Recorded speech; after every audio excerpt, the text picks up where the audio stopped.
Desde su llegada al poder, el 1 de enero de 1959, el naciente régimen comunista cubano sembró el terror como base para perpetuarse en el poder.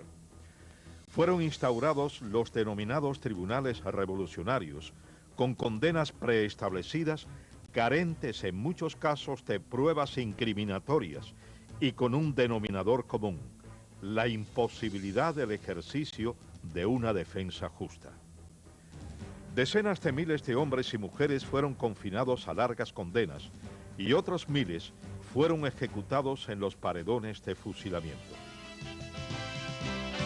Con un hombre muere una ilusión. Cuando muere por un ideal, una vida que acaba y se va, un camino tronchado de amor. Yo los he visto para ti, camino del paredón, al paredón. yo los he visto morir, Los vi morir y van sin pedir perdón, sin pedir perdón. se llevan una oración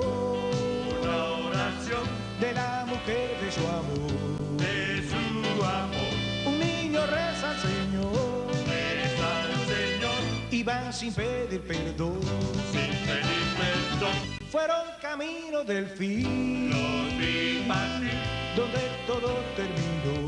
al paredón. Yo los he visto partir, Los vi morir y van sin pedir perdón, sin pedir perdón, y van sin pedir perdón, sin pedir perdón, y van sin pedir perdón, sin pedir perdón. y van sin pedir perdón. El llamado proceso revolucionario intentó justificar los fusilamientos dándoles un matiz legal. La Ley de Reforma Constitucional de junio de 1959 estableció la posibilidad de aplicar la pena de muerte por fusilamiento a los culpables de delitos contrarrevolucionarios, terminología empleada por el régimen para calificar cualquier acto en su contra. El naciente régimen comunista instauró los procesos sumarios, los fusilamientos instantáneos, la tortura psicológica, el encarcelamiento indefinido. Entonces me llevaron para el cementerio. Me llevaron con un pelotón allí. El pelotón era igual que si fuera normal, todo el mundo.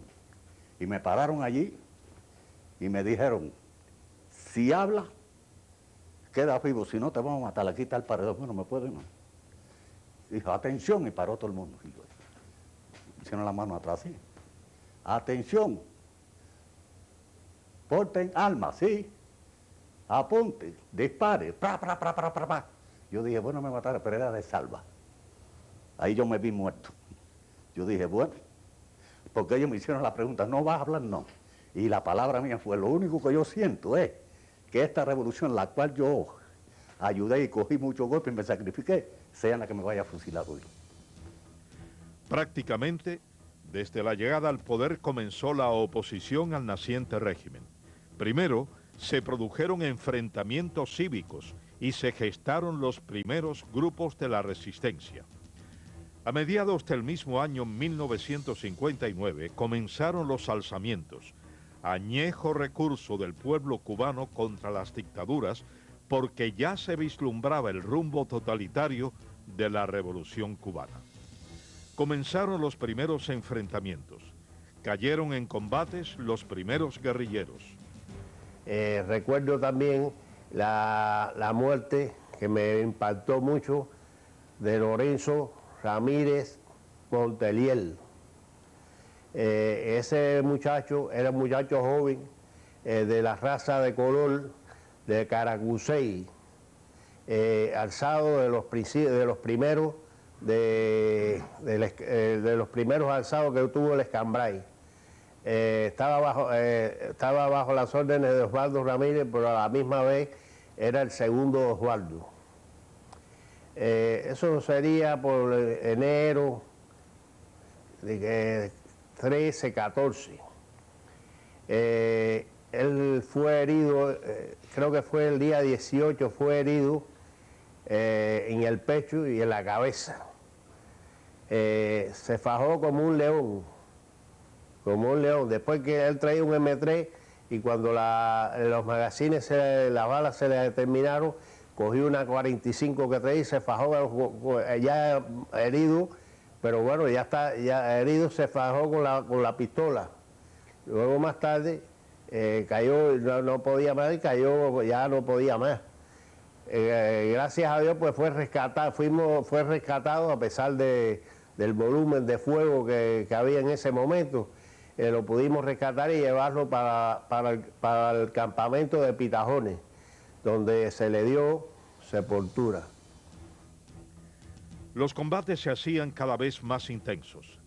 Víctor Chiche Gámez, uno de los jefes de la guerrilla, vio morir a su lado a varios de sus compañeros. En el combate de Jovero, 28 de enero de 61, íbamos a pasar el cerco. Habíamos elementos de 3 columnas, la columna 4, la columna 3 y elementos de la columna 2. Nosotros fuimos los que íbamos a partir adelante el cerco. Yo fui comisionado para dirigir esa operación. Estábamos situados detrás de una loma pequeña, estábamos protegiendo de la luna, que estaba la luna muy clara, y entonces salimos a explorar el cerco, alrededor de 10 o 12 hombres, entre ellos Ismael, el látigo negro, y yo que salimos al frente a explorar el cerco. En ese momento, ellos nos vieron a nosotros primero y nos atacaron, y en ese momento perdimos a Ismael, perdimos al capitán. En ese momento yo asumo la jefatura de la columna y seguimos operando. Entonces ahí perdimos a este hombre, un gran combatiente de la raza negra, gran patriota, luchador, que yo los recuerdo todos los días, por mi gran compañero, por un gran ser humano, un gran patriota. Cientos de hombres y mujeres vieron apagarse sus vidas combatiendo a las milicias revolucionarias.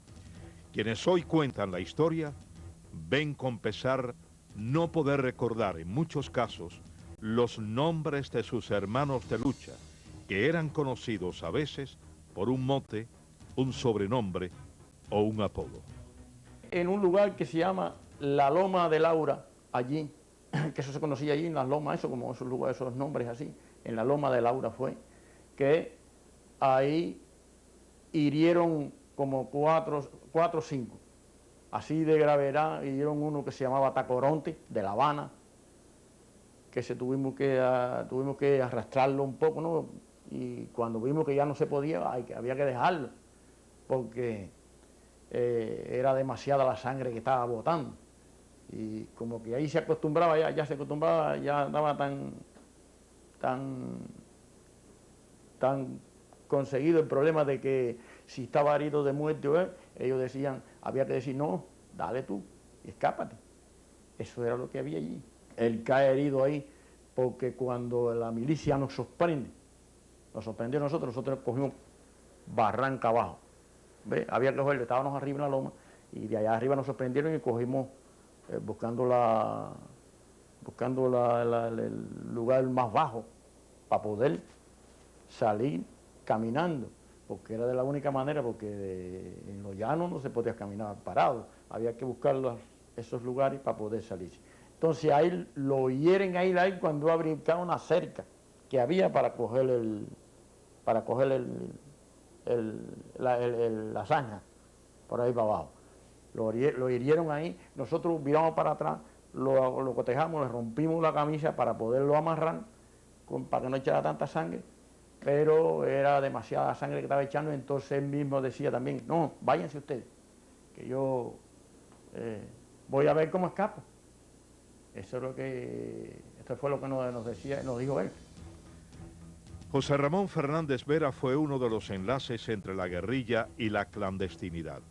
Fue hecho prisionero, pasó 12 años en las cárceles castristas y vio partir a decenas de sus compañeros de lucha. Me encontraba en la carretera de Camajuaní,